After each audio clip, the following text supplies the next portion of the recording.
December শুরু হলেও ঠিক তেমন ভাবে শীতের দেখা নেই ত্রিপুরায়। জাগিয়ে শীত পড়েছে এমনটা এখনো বলা যাচ্ছে না। দিনের বেলায় এখনো মাঝে মাঝে ফ্যানের দরকার পড়ছে। কবে থেকে পড়বে শীত, এ নিয়ে আগরতলা বিমানবন্দর স্থিত আবহাওয়া অফিস থেকে আবহাওয়া বিজ্ঞানী ডক্টর পার্থ রায় কি জানিয়েছেন শুনুন।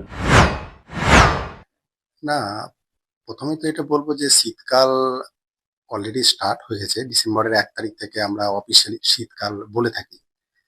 তো শীতকালের যদি ডিসেম্বরের ১ তারিখ থেকে দেখি তাহলে টেম্পারেচার যেটা সেটা গ্র্যাজুয়ালি ডিক্রিজই করেছে।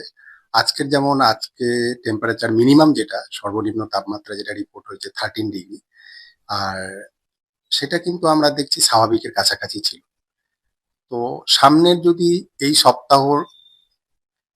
সপ্তাহে দেখে থাকি তাহলে সেটা স্বাভাবিকের কাছাকাছি থাকার সম্ভাবনা আছে এবং পরের সপ্তাহে আশা করা যাচ্ছে সেটা স্বাভাবিক থেকে কিছুটা স্বাভাবিকের কম থাকার সম্ভাবনা থাকবে। গত বছরের তুলনায় এবার কি শীত বেশি পড়বে বলে এরকম রয়েছে তথ্য?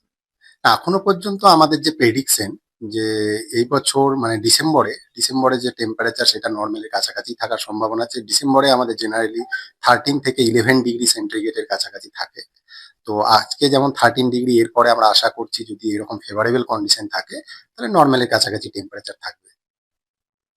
স্যার, এর মধ্যে তো বৃষ্টি হওয়া বা কোনো ঘূর্ণিঝড়ের পূর্বাভাস তো কিছু নেই। না, এরকম কিছু নেই। আর আমি এটাও বলি যে এখন যে আমাদের উইন্টার সিজন চলছে, এটা জেনারেলি এখানে বৃষ্টিপাত আমাদের মার্চ থেকে শুরু হয়, সেপ্টেম্বর পর্যন্ত চলতে থাকে। তো আশা করা যাচ্ছে এখন কোনো বৃষ্টিপাতের কোনো নেই। আর সামনে কিছু দেখা যাচ্ছে না।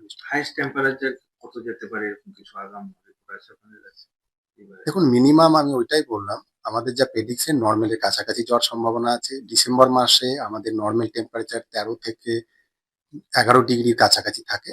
তো সেই রকমই থাকার সম্ভাবনা আছে এবং জানুয়ারি মাসে এর থেকে কিছুটা কম থাকতে পারে। তো আমাদের এখনো পর্যন্ত যেটা প্রেডিকশন, আমরা মান্থলি এরকম দিয়ে থাকি প্রেডিকশন। তো ডিসেম্বরেই আমরা বলছি, তা জানুয়ারিতে আপনাদেরকে আপডেট জানাবো। রিপোর্ট সংবাদ প্রতীক্ষা।